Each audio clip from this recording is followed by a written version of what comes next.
she threatened to start up our rivalry all over again.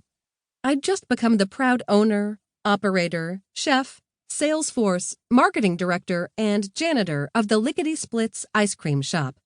At the risk of sounding melodramatic, opening my own business truly was nothing less than the realization of a lifelong dream, and the fact that my brand new shop featured my absolute favorite food in the entire universe made the whole experience even sweeter. Thanks to the randomness of real estate markets, it just happened that my store was located right across the street from the bakery that Ashley had been operating for a little over 5 years.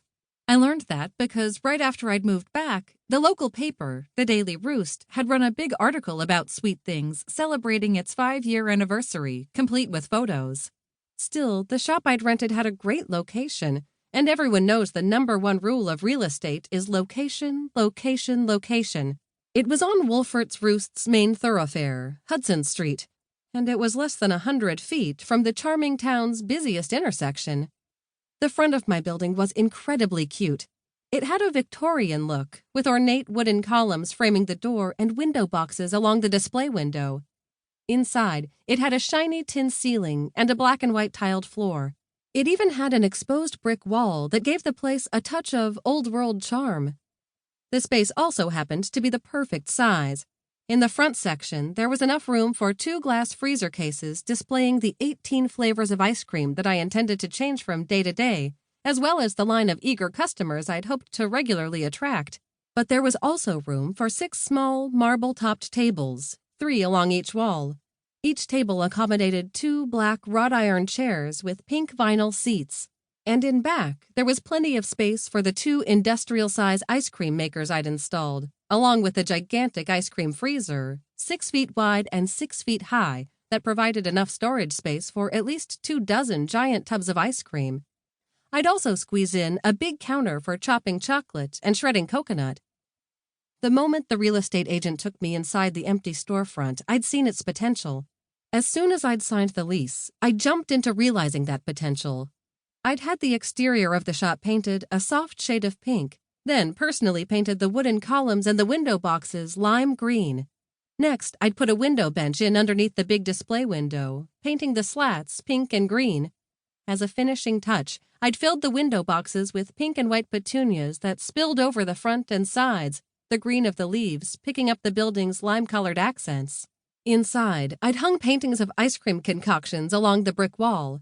My BFF, Willow, had made them, since, in addition to being the most phenomenal yoga instructor in the Hudson Valley, she also happened to be an amazingly talented artist. On one, Willow had painted a gigantic ice cream cone. On the second, a banana split. And on the third, a huge ice cream sandwich. The colorful, almost cartoonish artwork was the perfect accompaniment to the glass display counters, technically called dipping cabinets, that ran across the opposite wall, showing off the vats of ice cream I whipped up in back. To me, Willow's paintings were a symbol of her confidence in me to succeed at creating a business based on one of the things I loved most in the world. But even better than the paintings of ice cream on Lickety Split's walls was the real ice cream. That, of course, was what it was all about. I planned to offer 3 basic types of ice cream flavors. The first type was the classics, like chocolate, vanilla, strawberry, and coffee, but I was going to make them so rich and so flavorful that they were guaranteed to be the best version anyone had ever tasted. My classic Tahitian vanilla served as the perfect example, since it truly was made with vanilla that had come all the way from Polynesia. The second type reflected my own take on the slightly more adventurous flavors that were popping up everywhere. Hawaiian coconut that was made with actual strands of fresh coconut and big chunks of macadamia nut. Caramel sea salt that had ribbons of luscious caramel running throughout. Peanut butter on the playground, consisting of peanut butter ice cream made with freshly ground peanuts and sweetened with generous globs of grape jelly.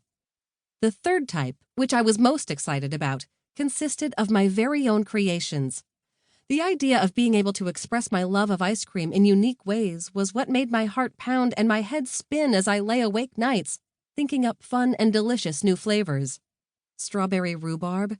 I couldn't wait to make it, especially since I intended to add bits of pie crust pastry to make it just like the ever-popular pie. S'mores? Chocolate ice cream dotted with chocolate chips, little chocolate marshmallows, and broken-up pieces